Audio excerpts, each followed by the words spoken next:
Hello everyone, আসসালামু আলাইকুম। কী অবস্থা সবার? আলহামদুলিল্লাহ, আমিও ভালো আছি। আপনারা কেমন আছেন বলেন? অনেক দিন পর আমি আসলে ব্লগ দিচ্ছি, কারণ একদমই সময় সুযোগ কিছু হয়ে ওঠে না। জানি যে আমার রিচ আজকে অনেক হচ্ছে একটু বাবুদের একদম জন্য কমে কোরমা গেছে, করব, কারণ বাট তারা আসলে হচ্ছে প্র্যাকটিক্যাল লাইফে যেভাবে ব্যস্ত আহ, হয়ে পড়ি মুরগির কোনোভাবেই সম্ভব হয়ে ওঠে না কষা ভিডিও খাইছে, এডিট করা আর ভুনা বাচ্চা মুরগিটা দুটাকে খাইছে। নিয়ে তো স্কুলে আসা ভাবলাম যাওয়া করা, সংসার আজকে সামলানো, হচ্ছে কাজ মুরগির করা, কোরমাটা করি। অল ওভার সব কিছু মিলিয়ে মানে তো আমি এই কতদিনের চাপে দেখতে একদম থাকেন সিক আমি হয়ে পড়ে, কিভাবে প্রেশার ফল হয়ে পড়ে মুরগির এবং মোবাইলের ধারে কোরমাটা করি। কাছেও থাকতে আসলে পারি না। যাই হোক, কিছু কিছু যেহেতু ক্লিপ আমার হাতে হয়েছিল, সময় কম, সো মানে রিসেন্ট সবগুলোকে কিছু একসাথে একটু ভিডিও ভাগ ক্লিপ ভাগ হয়েছিল করে যে আমি কী কী করি, ওগুলো মানে আপনাদের সাথে জাস্ট একটু ভেজে শেয়ার নেব। করবো। আসলে আমি ভালো কথা করে বলার টমেটোটাকে শক্তিতেও নাই, একদম এত ভেজে নেব, খারাপ অবস্থা আমার। একদম যাই হোক, মানে আপনাদের সাথে সসের শেয়ার মতো করছি, হয়ে আমি যাবে। ওখানেই ভিডিওতে দেন আসলে ভয়েস ওভার বাকিটাতে করে ফেলি। আমি সো আপনাদের ইয়া, দেখাচ্ছি। Let's enjoy the video. এই পর্যায়ে দেখছেন এই যে এরকম একদম ম্যাশ হয়ে যাবে। হ্যাঁ, তারপর আমি আরেকটু ভালো মতো হচ্ছে পেঁয়াজ পাতাটাকে আর একটু ভেজে নেব। দেন হচ্ছে এখানে একে একে মশলা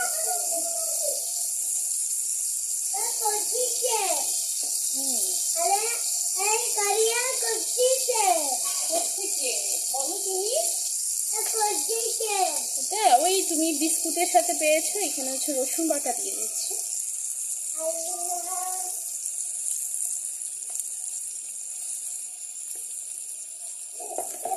এরপর আদা বাটাটা একটু কম দিলেও চলে মুরগিতে। গরুর মাংসে আদা বাটা একটু দিলে মোটামুটি একটা ফ্লেভার পাওয়া যায়। এগুলো একটু ভালো মতো কষিয়ে নেব।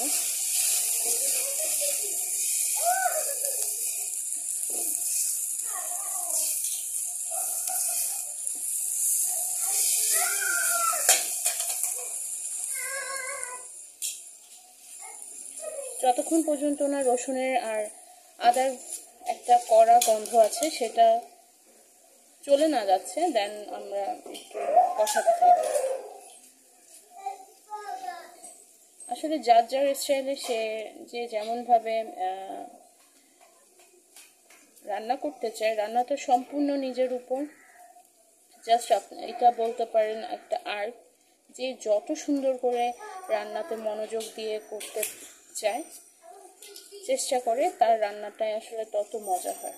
অনেকে বলে যে রান্না খুবই কষ্টের, আমার কাছে তখন অবাক লাগে, কারণ রান্নাটার মতো সহজ কাজ মনে হয় আর নাই। আপনি জাস্ট মনের মাধুরী মিশিয়ে রান্না করবেন। তবে হ্যাঁ, মেজারমেন্টের ব্যাপারটা তো অনেকে দেখা যায় যে উল্টাপাল্টা করে ফেলে আর কি, মানে পরিমাণটা বুঝে না, তখন গিয়ে একটু হাঁসফাঁস খাইতে হয়। সো এখন আমি একটু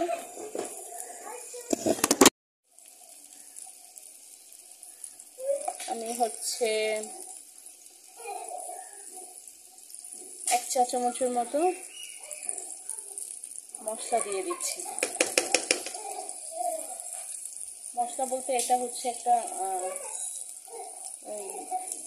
টেস্টিং সল্টের মতো বানাচ্ছি আর কি ঘরে।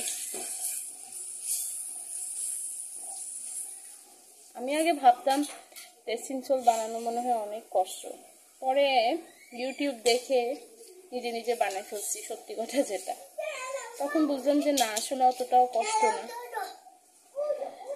বাজার থেকে চড়া দামে না কিনে ঘরে বসে আসলে এটা হচ্ছে যে সম্পূর্ণ নিজের উপর, কারণ এখন বাচ্চাদেরকে নিয়ে অনেক ব্যস্ত থাকতে হয় অনেক মাদেরকে, আমাকেও সেম ব্যস্ত থাকতে হয়। ওই অবসর টাইমটাতে পাইলে টুকিটাকি করি আর কি। এরপর লবণ দিয়ে দিচ্ছি 1 চা চামচ।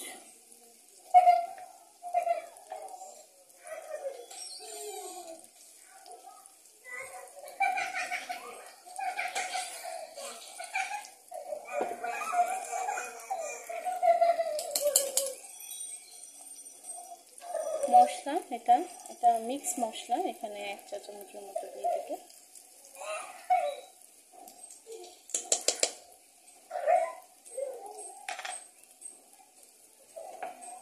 চিনি দিয়ে দিব, যেহেতু এটা কোরমা, সো চিনি অবশ্যই দিতে হবে, চিনিটা বেশি দিচ্ছি না কারণ তখন আবার আমার হাজব্যান্ড খেতে পারবে না। আচ্ছা যাই হোক, হচ্ছে গুঁড়া দুধ দিব।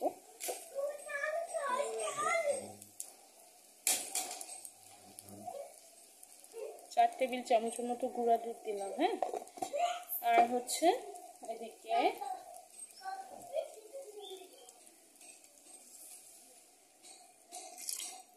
এই মশলাটা, সরি দুধটা দিয়ে দিলাম। সরি আমি মনে ভুল বলছি, 4 টেবিল না, 1 টেবিল চামচ, 1 টেবিল চামচের মতো হচ্ছে গুঁড়া দুধ, আর ছোট 1 কাপের মতো হচ্ছে লিকুইড দুধ। এরপর হচ্ছে গোলমরিচের গুঁড়া দিয়ে দিব।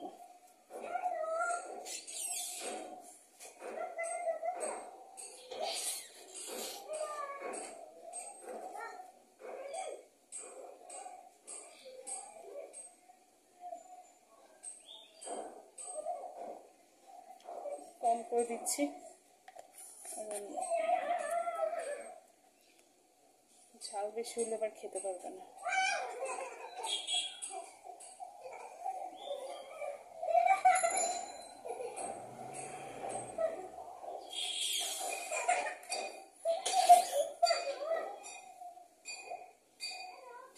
রান্না করতে গেলে যে কত ধরনের হ্যাসেল ফেস করতে হয়, এটা হচ্ছে আমরা যারা ব্লগ করি তারা বুঝবো। আর বাকিরা সবাই মনে করবে রান্না করা বা ভিডিও শ্যুট করা কতটাই মনে হয় অনেক ইজি।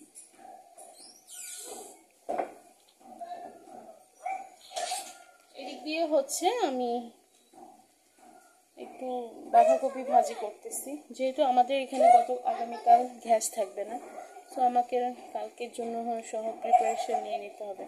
আচ্ছা আপনাদেরকে একটা ট্রিক্স বলি, সেটা হচ্ছে গুঁড়া দুধ দিলে হচ্ছে একটু ক্রিমি ক্রিমি ভাব আসে। হ্যাঁ, আর কনডেন্স মিল্ক দিলে তো কথাই নাই, সেটাতে আরও ক্রিমি ভাব আসবে। সাথে অনেকে দেখলাম পাউরুটি দেয়, বাট আমি এটাকে প্রেফার করি না পাউরুটিটাকে, কারণ এটা সিম্পলি একটা ডিশ তৈরি করছি, সো পাউরুটিটাকে আমি অ্যাভয়েড করছি আর কি। This is the final look of my korma. জানি না দেখতে কেমন লাগছে, বাট টেস্ট ইজ গুড। খেলে বুঝতে পারতেন আসলে। অ্যান্ড এখন আমি হচ্ছে একটু ধনেপাতা ছিটিয়ে দেবো।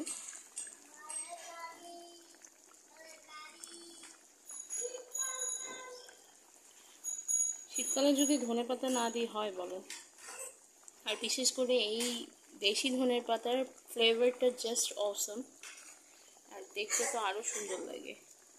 আমার কাছে খুবই ভালো লাগে এই ধনেপাতাগুলো, মানে ধনেপাতার পারফিউম যে একটা স্মেলটা আসে, উফ জোস এটা। সো কেমন লাগলো জানাবেন। এখন নামিয়ে ফেলবো আর কি। আপনারা কিভাবে করেন আপনাদেরটাও শেয়ার করে আমাকে মেনশন করবেন, আমার পেজে মেনশন করবেন, আমি ইনশাল্লাহ দেখবো। এবং খেতে তো পারবো না, ওই সিস্টেমটা আসলে ফেসবুকে আসেনি। সো ইয়া, ভালো থাকবেন। আসসালামু আলাইকুম। পর্যায়ে হচ্ছে মাংসগুলো দিয়ে দেব।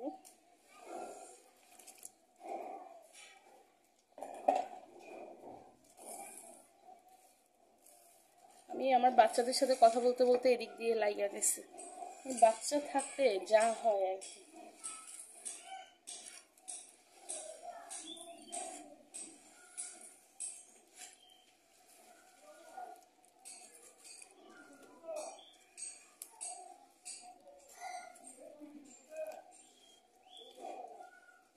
কাজু বাদাম, তারপর হচ্ছে কাঠবাদাম, চীনাবাদাম, এই 3টা বাদামকে ব্লেন্ড করে যদি এখানেও দেওয়া যায়, খুবই সুগন্ধ, খুবই একটা দারুণ সেন্ট আসে। চেক করে দেখি। ব্যালেন্সিং হওয়াটা খুব জরুরি রান্নাতে। সব কিছু যদি আপনি পারফেক্টভাবে ম্যানেজ করে দিতে পারেন, খুব সুন্দর একটা ব্যালেন্সিং স্বাদ আসবে। এখন ঢেকে দিব, দেখা হচ্ছে আবার।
হয়েছে জানাবেন। আজকে খিচুড়ি করছি, আর গতকালকে কোরমা ছিল, ওগুলো আসলে ধরা হয়নি।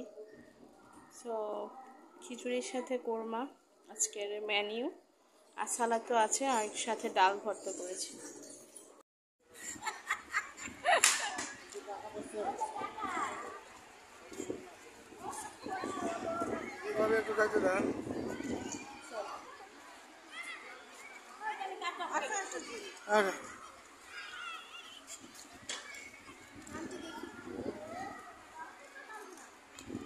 আসো আসো, তোমার ওইটা আসো।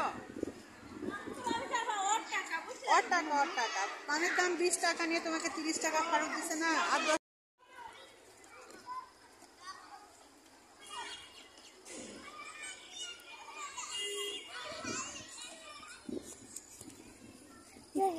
চলো চলো চলো, ওয়াসির যাও, ওয়াসির কাছে যাও।